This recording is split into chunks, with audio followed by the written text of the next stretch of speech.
No assunto trânsito e mobilidade, né, para a gente entender se essa medida que a gente falou agora há pouco, Maiara, sobre a questão dos radares, né, em Belo Horizonte, a redução da velocidade máxima nos radares de 80 para 60 quilômetros. A gente acompanhou aí na reportagem do João Henrique do Vale. A gente precisa entender se isso realmente funciona e o que ainda pode melhorar. Nós falamos que teve uma redução de 5% no tempo de 6 meses, mas ainda assim foram registradas 2 mortes. Vamos conversar com quem entende do assunto. A gente trouxe para participar conosco do Deadline a especialista em trânsito Roberta Torres, que está conosco na ponta da linha. Roberta, prazer receber você aqui no nosso Deadline, seja sempre bem-vinda. Eu já quero emendar para você uma pergunta que é exatamente em cima do que eu falava agora. Reduzir o limite de velocidade hoje nas áreas urbanas de 80 para 60 quilômetros em áreas de trânsito rápido, como é o caso do anel rodoviário, como é o caso da Via Expressa e de algumas avenidas de Belo Horizonte. Isso, na prática, realmente diminui o risco de mortes e a gravidade dos acidentes? E se a resposta for positiva, eu queria que você nos contasse por quê. Boa noite, obrigada pelo convite. Sempre uma honra falar com vocês. É verdade, não apenas aqui no Brasil, mas no mundo inteiro, os países que têm conseguido reduzir significativamente o número de óbitos e a severidade, né, a gravidade dos acidentes de trânsito, tem como premissa básica a redução da velocidade. Em alguns casos, até para velocidades mais baixas, em áreas com grandes concentrações de pedestres, áreas escolares, enfim. E então essa é uma realidade. A velocidade ela está, ou melhor, o excesso de velocidade ele está entre as principais causas das mortes, não dos acidentes. É importante a gente ressaltar aqui, porque quando essas medidas de redução de velocidade elas visam principalmente a redução do óbito, a redução da severidade desse acidente. E não necessariamente, né, a redução do número de colisões.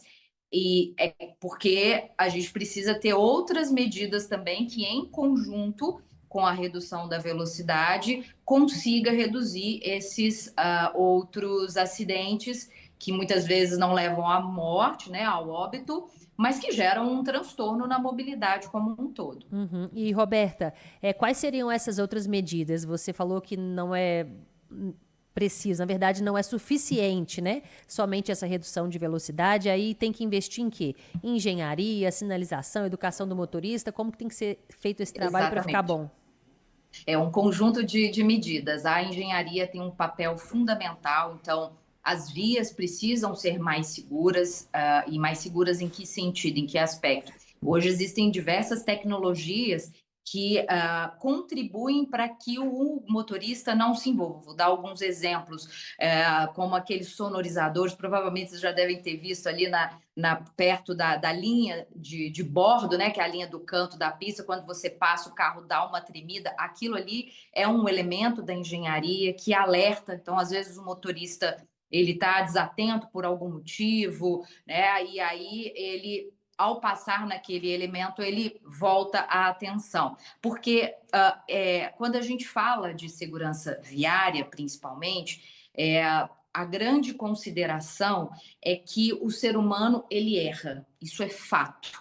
Nós erramos, nós somos falíveis, né? E a engenharia, ela tem que dar conta de fazer com que esse erro que a gente comete, que não tem como, né, que isso vai acontecer, mas com que esse erro não seja significativo a ponto da pessoa ter que morrer, né, vir a óbito.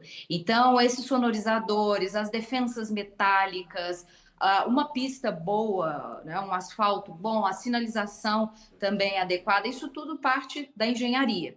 Por outro lado, a educação, que tem um papel fundamental, e aí, como essa é a área, né, que eu mais estudo, eu vejo que a gente ainda peca muito nisso. O que está previsto no Código de Trânsito Brasileiro, desde 1997, ainda não é cumprido, que é a educação para o trânsito nas escolas. Pois é, além da educação para o trânsito nas escolas, Roberta, um detalhe que nos chama a atenção: a gente vive num país onde o Código de Trânsito e as leis permitem que uma pessoa que sai para dirigir embriagado, que anda numa velocidade absurda, numa avenida, como é o caso da Nossa Senhora do Carmo, que provoque a morte de alguém e responda por homicídio culposo, que é considerado sem intenção de matar.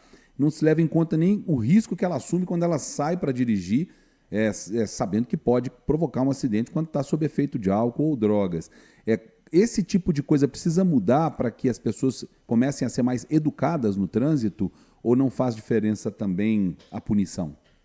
Na verdade, o Código de Trânsito Brasileiro, nesse aspecto da alcoolemia, ele é muito rígido, inclusive se comparado com códigos de outros países. Então, houve inclusive uma alteração que tem a perspectiva do dolo eventual. Então, quando você assume a responsabilidade, que é esse o caso. E, inclusive, também houve uma alteração no Código de Trânsito que impede que uma pessoa que mata outra estando alcoolizado, a pena ela não pode ser transformada em penas educativas, como muitas vezes acontecia, né? Então vai prestar serviço. Então isso hoje